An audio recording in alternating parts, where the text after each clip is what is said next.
we just got an urgent call from the supermarket that we collect from because it's Christmas in 2 days. They are chock a block, even though we picked up the last 6 bins about 36 hours ago. So we are madly trying to get the morning chores done, and then we will go and collect the bins, and then we'll have to do it again tomorrow. So not sure what time we'll have to do it tomorrow. We were planning to do it in the evening, so they could unstuff all their shelves and put what they needed in the bins, but it looks like maybe we might even need to go twice tomorrow. I'm just about to go feed Cooper, and then we will head off.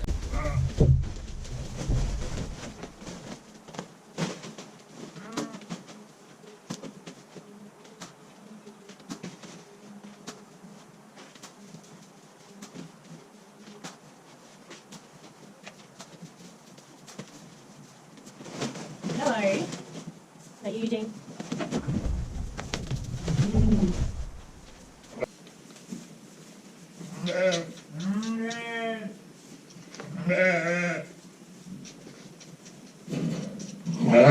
There was no sheep up here when I came to feed Cooper, and then all of a sudden we've got a full house. They've all come to see if they can get a treat, but we're going to save the treats for Rochelle so we can keep Mama and Bubs together as long as possible. We've got one more bag of chaff left before we buy some more.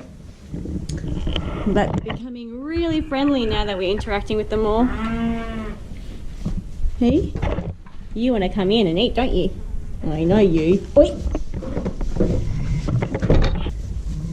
Hey, you doing good, Barbara? Hey, Eugene. We find sheep incredibly hands-off. We don't have to do much at all with sheep. We just let them graze. We don't rotationally graze the sheep. They do tend to like shorter grass than the longer grass. We're talking to one of the farmers here, and he said the grass is really long for this time of year.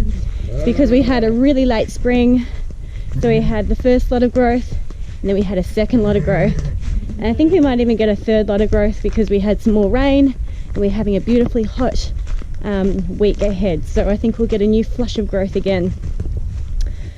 So we keep them on the same paddock, and they keep the grass down for us as you enter the property. We have moved them to a different paddock with longer grass so we can give that one a rest. We don't know if it's ever been rested because the sheep have always been up there. And then we've got one more paddock that we're saving for them for the end of summer and maybe the start of autumn. We'll see what the grass is doing. But the only time that we have to do anything with our sheep is when they lamb. And I suppose you don't have to do anything at all. You can just let them be and do their thing. But we have foxes and eagles here who take lambs. So we take the lambs and the mum and we put them in a stall. And we keep them in there for a week so they can get strong enough, they can bond well, and we feed them chaff. And then we release them. We de-ball them if we need to. We dock their tails. We use an elasticizer ring to do that. So it's an elastic ring that you put over either the scrotum or the tail. And then we release them, and yeah, that's the only thing that we have to do is when they lamb twice a year is putting them in the stalls and feeding them daily, and of course feeding Cooper now that he's on the bottle. So sheep are incredibly low maintenance, which we love. I suppose you could be more hands-on, they'll be more friendly to you, but I mean they are friendly enough that we can help them out when they have their lambs, and that's about it. So they are becoming more and more friendly though as more and more lambs get born, which is lovely. So sheep are incredibly low maintenance. We've just gotten back from the bin collection and Paul noticed that the sheep are out, so he's just rounding them up. And I found an apple from the bins. I'm going to give it to Rochelle as a treat. We're going to collect most of the apples and give it to the sheep as a treat. See if they'll come over to us. But here, I'll show you Paul rounding up the sheep. You can see him down there.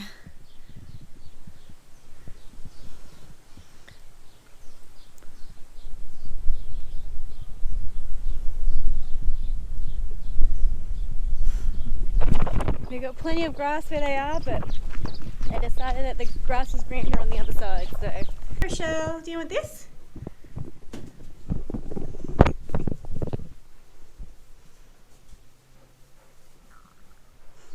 She wants it, but she can't eat it. Oh, there you go. Isn't that yummy?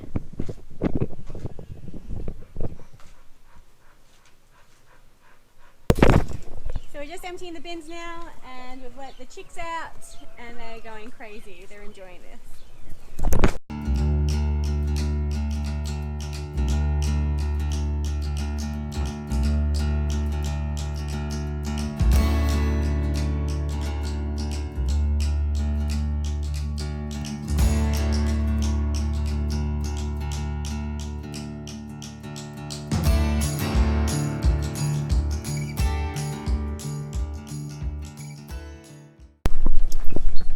It's really hard to see all this waste, and it's really hard to sort through these bins. It makes me really quite sad. But I think if we can show you anything, I want it to be what part consumers pay in food waste. It's so easy to blame the big supermarkets, and yes, they have their part in this, but it does come down to the consumers too. It's our desire for perfect produce that drives this. A lot of things that have gone in here have been the wrong shape, or they've had the tiniest little mark on it, and it's perfectly edible and it's still nutritious, but it's not perfect, and our desire for perfect produce is why there is so much food waste. One of the things that makes me most proud to do this is not just the benefit that we get directly on the farm. We have a reduced cost in bills because we feed all our animals with it. And we're creating beautiful compost which will enrich our soil so we can grow beautiful organic food. But the other benefit is to the environment. The biggest contribution to methane gases is actually green waste. It's because we don't compost anymore, and so by throwing our food waste in our bins,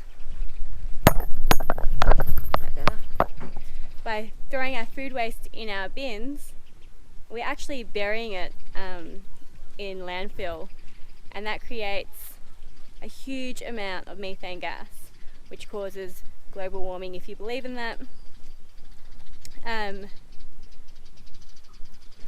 think it's something like 60% of a household's waste is green, and 40% of that is food. So green waste would be including garden waste, but then we're adding in food waste to that too. So even if you live in suburbia, get a compost bin, feed it to your chooks, or get a becasue kind of system where you can put that on your bench, and then you can bury the waste after it ferments. And it only takes a couple of days to do a becasue style. I've never actually done that. I think we have too much waste here to process to implement something like that. So we do this open compost system where our chickens can get in, they can eat what they want, they can break it down, manure in it.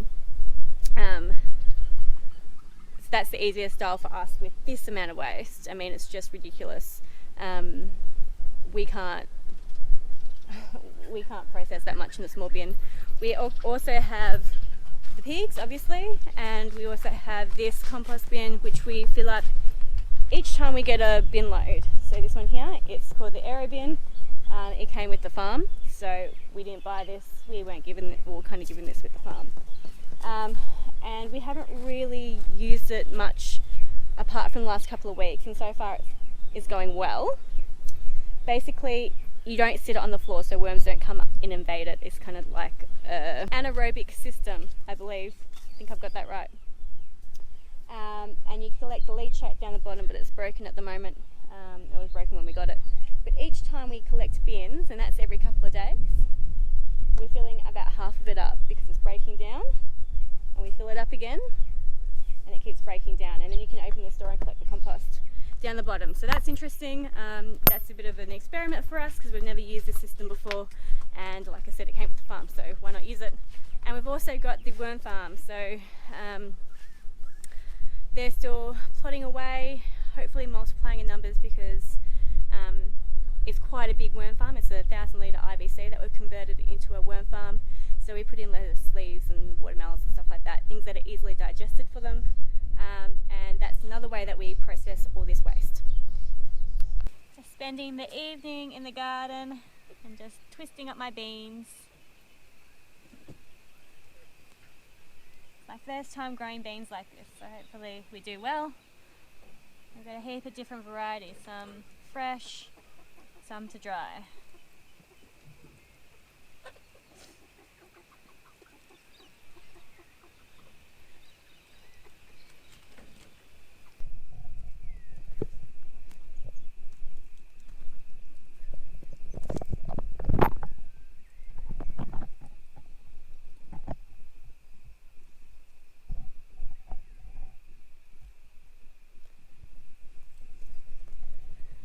Getting pea flowers too, so we should have peas soon.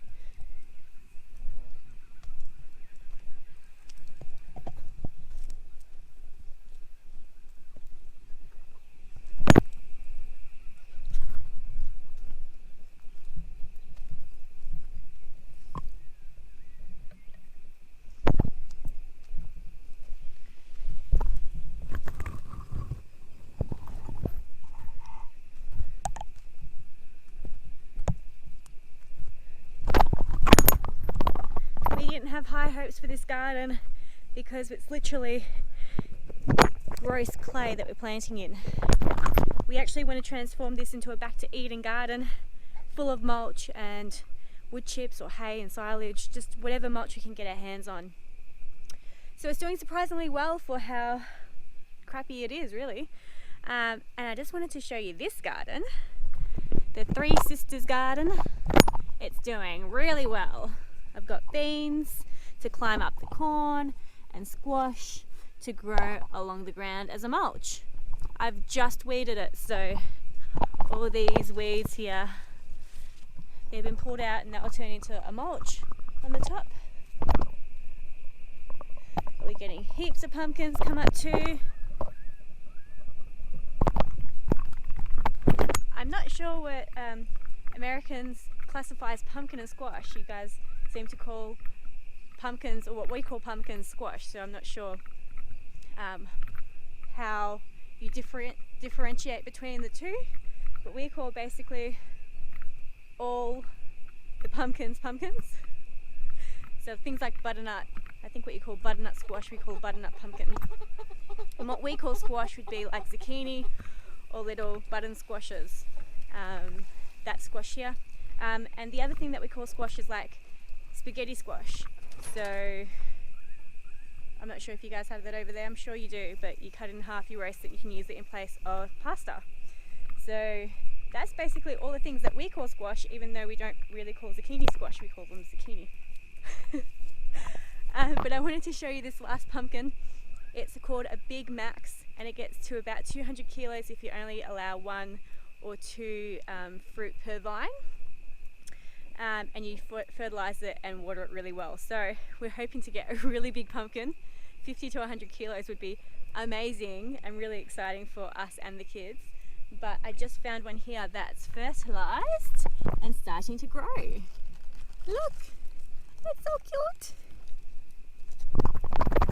So looking forward to that when it grows up nice and big. But that's it for today, guys. We will see you tomorrow. We are going to try our hardest to finish the kids' cubby house because tomorrow is Christmas Eve, and then we need to pick up another load of food waste at around about 9 o'clock at night, just before the shops close. So I'm not sure if we'll take you along for that because it'll be pretty dark. Well, it is nearly 9 o'clock now, so it'll be pretty dark by the time we get there and come back, but we want to sort through it when we come back, so on Christmas Day we can feed all our animals, do all our chores really quickly, and then go and celebrate Christmas with our family. It was great to see you guys today. We'll see you tomorrow. Good night.